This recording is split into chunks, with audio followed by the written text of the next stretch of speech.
Mr. Santos. Ako nga pala si John Patrick S. Naveloso, ang isa sa mga mag-aaral nyo sa disiplinang Understanding the Self.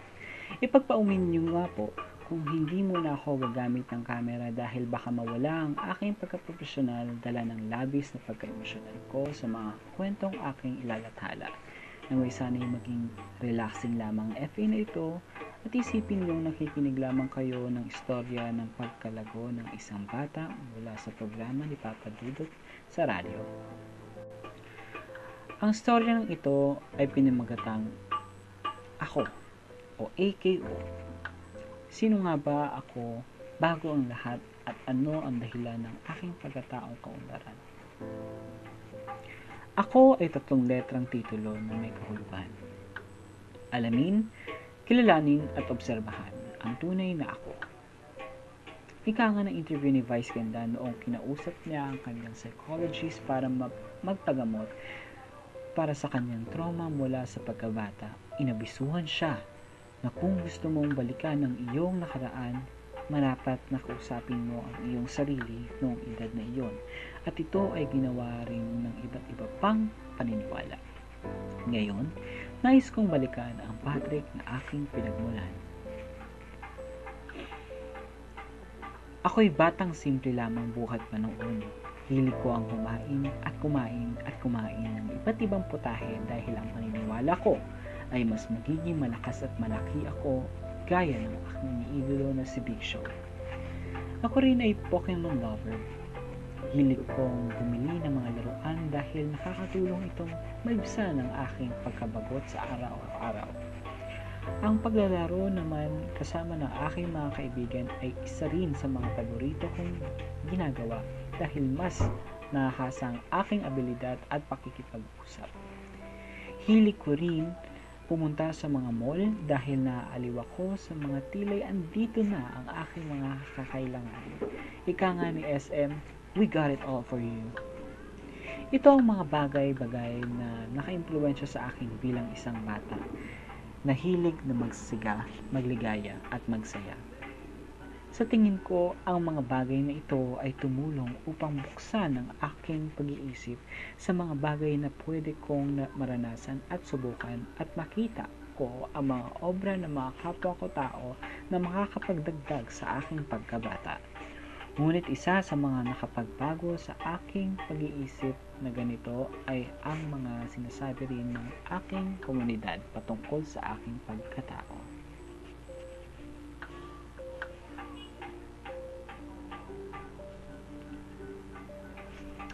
Bilang isang bata ay nakaladlad ang aking pagkatao sa walang preno sa madla, ngunit gayon din ang aking taingang lubos na naririnig ang kanilang patutsada, maganda man o mabuti patungkol sa akin. Sinabihan nila ako ng mga iba't ibang masakit na salita tulad ng taba, baboy, honda at dahilan ng pagkalindol. Bilang bata ay naimpluwensyahan nila ako na makinig sa kanila at sundin ang kanilang mga pinapayo para ako'y matanggap sa kanilang komunidad. Kaya ang isang batang tulad ko ay pumayat ng masyado. Nagkaroon pa ako ng sakit na tinatawag na anorexia nervosa o ang pag-aakalang mataba ka pa rin kahit na patpatin na ang tingin ng iba't iba pang mga tao sa iyo. Kahit marami silang natanggal sa aking original na pagkatao, hindi naman nila natanggal ang aking confidence sa sarili. Ngunit kalaunan ay nawala bigla ang aking pagtitiwala at believe sa aking sarili noong ako'y kasalukuyang nag-aaral sa Acacia Elementary School. May guro kami na labis na nagagalit sa amin at minsan sinasabihan kami ng mga ganitong salita, mga PI kayo o di kaya mga tiga-squatter kayo. At may pangyayari pa na naging dahilan kung bakit nawarak ang tiwala at bilib ko sa aking sarili. Nung ipinatawag niya ang aking mga magulang para sabihin ang mga katagang ito, yung anak niyo po ay mentally slow. Ang mga katagang ito ay nagpasakit ng aking dibdib dahil sa aking emosyon o mabigat na emosyon dahil sa ako'y bata pa lamang. At tumatak sa aking isipan na isa lamang akong bata na tinatawag na mentally slow. Ngunit hindi rin nagtagal sa tulong ng mga Kristiyanong na nagpapahayag ng mga doktrina at turo ng Diyos sa Biblia, bigla akong nabuhayan ng loob dahil sa mga kapatid sa pananampalataya ay nabalik ang aking tiwala sa sarili dahil sa nadiskubre ko na magaling pala akong magsalita at magpapaliwanag ng mga salita ng Diyos mula sa Biblia sa harap ng maraming tao.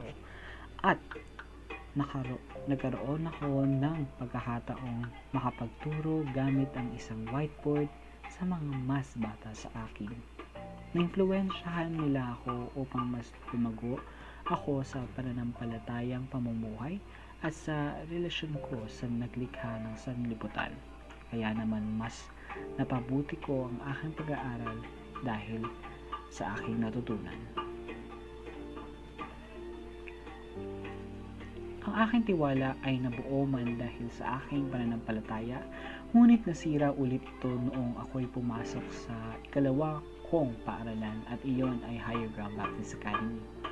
Noong una ay unti-unti akong lumago at mas nagkaalam sa tulong ng mga butihing guro, ngunit ito ay agad na naglaho. Dahil ako'y nabuli ng mga kapwa ko kamag-aral at ito ang naging dahilan kung bakit medyo nalamatan muli ang aking confidence o tiwala sa aking sarili at ang aking kagustuhan mas lumago.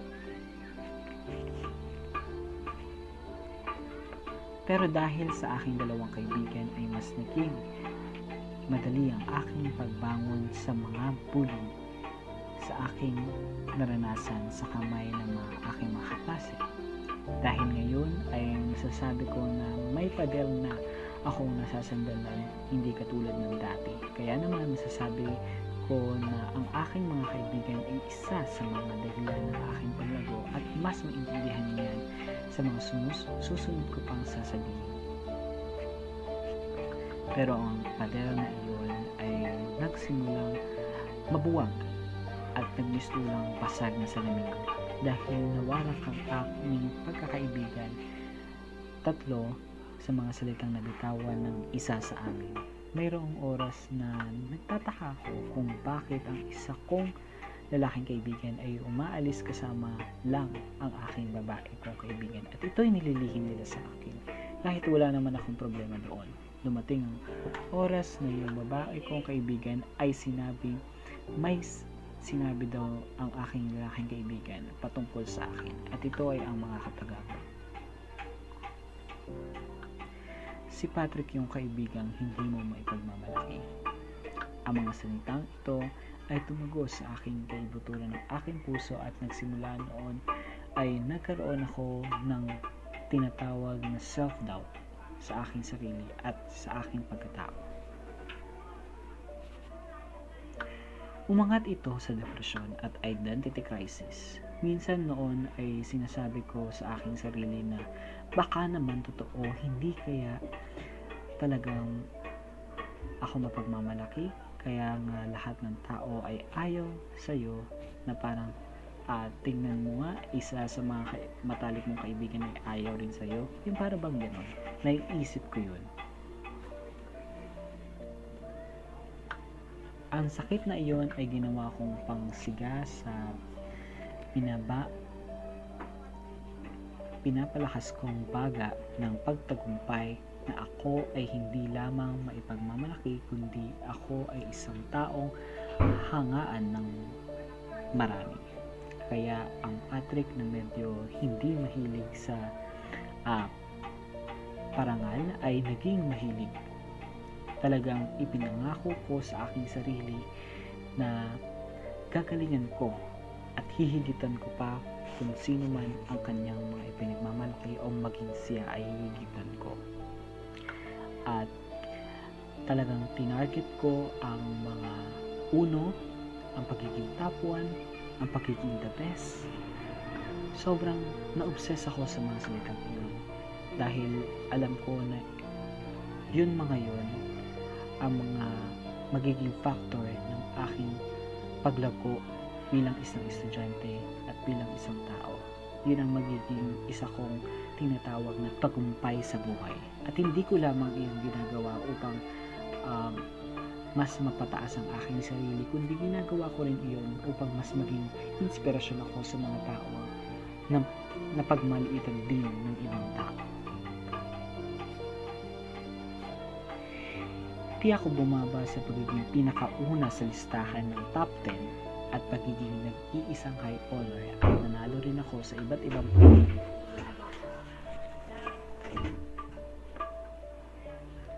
At paglipas ng taon ay nagpadala ng mensahe ang aking dating matalik na kaibigan na nagsasabi ng mga salitang, "Patrick, gusto ko sanang mag-sorry sa mga sinabi ko sa iyo 3 taon nang nakakalipas. Gusto kong malaman mo na maipagmamalaki ka at proud na proud kami sa iyo." Mula noon, napagtanto ko na ako ay nagtagumpay at nakita ko ang pagbabago na idulot sa akin ng salitang kanyang binitawan. Ngayon, isa na akong taong may pangarap at taong may patutunguhan. Ngunit ika nga ng teacher ko o ng aking guro, dati ang mabugang puno ay siyang malimit na binabato ng mga tao.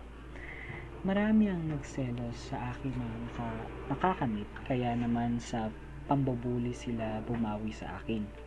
Nandiyan kapag ako ang magre-report ay may magsasalitang, "Tara, matulog na tayo," o di kaya ay parang wala ako sa harapan sa ingay ng kanilang usapan. Yaan po ang dahilan kung bakit ngayon na kahit hindi batas ang pagbubukas ng camera, ay ginagawa ko pa rin dito sa online class. Dahil alam ko ang pakiramdam ng nagsasalita ngunit walang nakikita o nararamdamang nakikinig. Marami ring masasakit na salita ang aking natamo at awa ng Diyos ay aking napagtagumpayan naman dahil mas lumakas ang loob ko dahil sa mga aking napagdaanan at dahil dito, dahil sa mga tulong ng aking mga guro.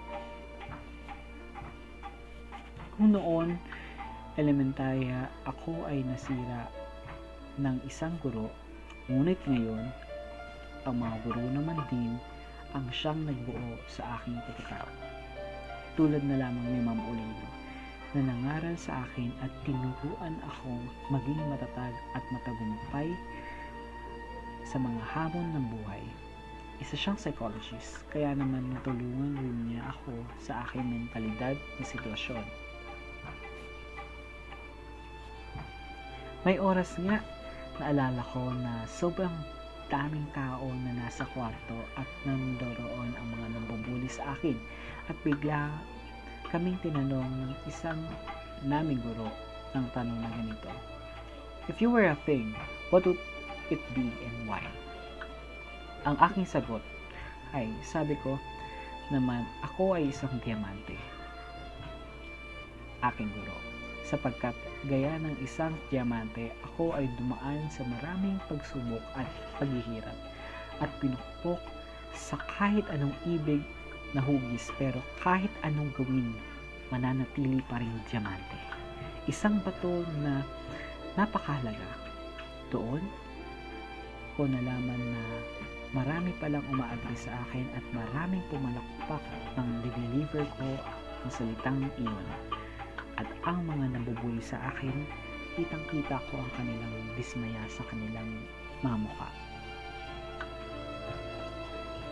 Noong nalaman ng mga tao ang aking istorya, kung paano ako lumago bilang isang tao, ay agad silang nagsabi ng mga matatamis at di matatawarang salita, tulad ng, "Ginagawa kitang inspirasyon para sa anak ko." Ika nga ng isang ina, sabi sa akin. Tapos, meron pang isang guro na nagsabi, "Hanga ako sa iyo, sobrang tapang mo." At ang mga bata nagsasabi rin, "Kuya, ang galing mo, kaya idol kita." Yung mga words na yun o yung mga salita na yun ay nagpatatag sa akin. Ito pala ang dahilan talaga Hindi pala ako lumalaban para lang sa aking sarili. Lumalaban ako dahil merong mga taong naniniwala sa akin. At ngayon ay gumraduate ako bilang valedictorian ng aming klase. At nang makita ko ang aking mga parangal at nung nabanggit ko na ang aking talumpati, agad bumalik sa akin ang lahat ng alaala ng nakaraan at kung gaano ako kalayo sa pagiging bata. Agad kong sinabi sa aking sarili, eto na, natupad ko na. Pero ang pinakamalaking aral na aking natutunan ay wag ka dapat magpapaapekto sa mga sinasabi masasama ng mga tao asang sa paligid mo. Bagkus gamitin mo ang kanilang salita bilang iyong motibasyon para mas lumago at mas mapagtagumpayan mo ang iyong buhay. Iyon ang magiging pinakamalaki mong sampal sa kanilang pagkatao. At alalahanin mo na hindi ka binuhay para sila'y paglingkuran at paligayahin, kundi binuhay ka ng Diyos para sa iyong sariling layunin sa buhay.